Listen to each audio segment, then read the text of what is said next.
Hi.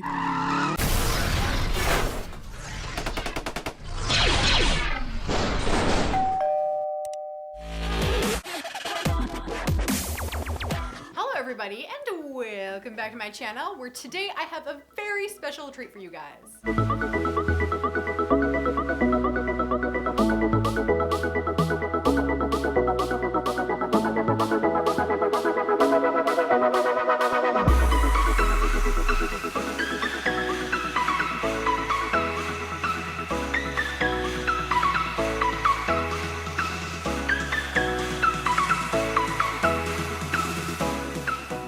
Today I will be reviewing the 1986 Thundercats Electronic Cats Lair by LJN Toys. Thundercats was an animated series running from 1985 to 1989, following a group of cat-like aliens setting up a new home on the planet of Third Earth, calling the Cats Lair their home. The LJN Thundercats toy line ran from 1985 to 1987 with a total of 3 series of toys. There were a variety of 6-inch figures, vehicles, and 2 playsets, mumm-ra's Tomb Fortress and the Cats Lair, both released in 1986 during the second series of toys. This Thundercats playset is right up there with other iconic playsets like the Castle Grayskull from He-Man and also the 7-foot G.I. Joe USS Flag aircraft carrier. Kidworks Toys came out with a miniature Cats Lair playset in 1986, and Bandai produced a Tower of Omens playset in 2011.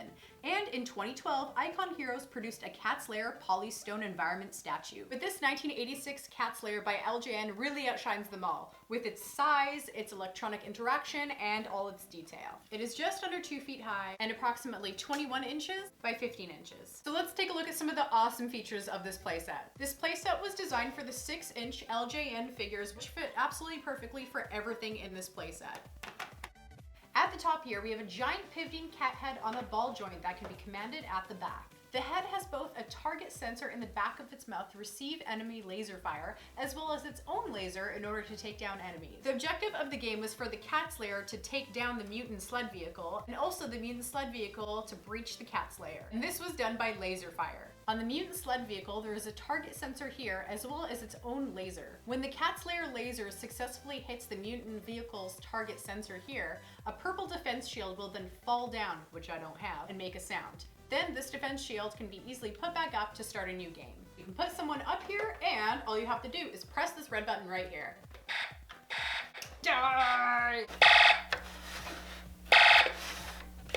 And vice versa, it was the mutant vehicle's objective to weaken the defense of the Thundercats Lair by hitting the sensor in the middle here. By pressing down this button on the mutant sled vehicle to activate the laser, if that laser successfully hit the target sensor of the Cats Lair head here, a laser activated counter would start registering each of your hits. And on the 9th hit, an alarm will sound, warning you that on the 10th and final hit, the gates will open and the lair will be breached. Because my circuitry is kind of fried and gimpy on my mutant vehicle, I can actually just use a flashlight to emulate a laser. Oh, see that? That's the 9th hit, and then here's the 10th hit. Breach!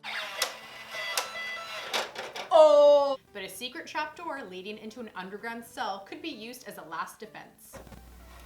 The laser system also had the ability to interact with all 4 of the laser sabers, which were sold separately. With all this laser technology, the Cats Lair requires 4 AA batteries, and the mutant sled vehicle also requires 4 AA batteries. On the front here, we see 2 giant cat paws that can open manually from the back to reveal secret battle stations. An ion beam cannon, which came with the set, would usually be placed in one of these secret stations. Vehicles could also be placed in these secret stations, but the Thunder Tank was a little bit too big to fit in here. The set also came with some instructions and some stickers to jazz up your cat lair. So let's take a closer look at the back.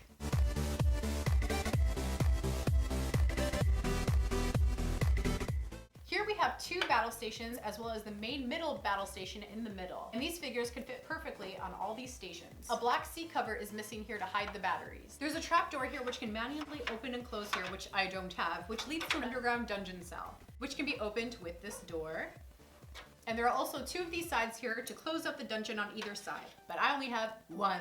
And also there was a ladder which came with the set, which was used to go between levels. And as with most playsets, figures are sold separately. I came across this playset on a used site in my city, and when I saw it, I was like, no way. And I ended up paying $80 Canadian for the entire playset. Complete box sets of the Thundercats Cats Lair can range anywhere up to $2,000 US online, whereas compared to Castle Grayskull, it would be about $1,200, and even the USS Flag I've seen about like $1,500. So out of all 3, this one seems to always be the most expensive, and I personally believe it's probably the most rare to find. Incomplete Cats Lairs are still not cheap. They can range anywhere from about $300 to $600 US. So the circuits may be a little bit fried on this thing and glitchy, and I might be missing a few pieces here and there, but I mean, this is just an awesome visual piece for anyone's collection.